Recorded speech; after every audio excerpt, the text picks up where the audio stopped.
As first semester comes to a close at DGS, students are sharing what they've liked and disliked about their first semester at DGS. DGS policies such as AFLs and AOLs are different from most junior highs and surprise students because sometimes instead of quizzes and tests, you have those.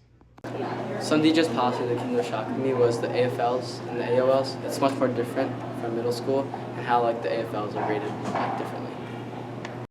Going into high school, so many people are more prone to wanting to make new friends, and thus DGS creates a great environment, especially in the Commons, for students to get together and meet new people they wouldn't have otherwise met if they weren't at South. I like how everybody's really nice, and a lot of people are open to making new friends, and even if there are some people who are rude or judgmental, there's still a decent amount of people who are open to trying new things with you.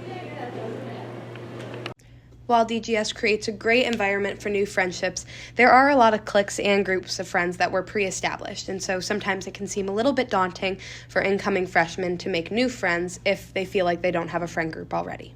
I dislike how there are so many cliques and how people can be really, really mean to other people behind their backs. Freshman year is a memorable time. If you are a freshman or an underclassman, what are some memorable moments you have experienced? In Downers Grove with the Blueprint News Network, I'm Abby Heverin.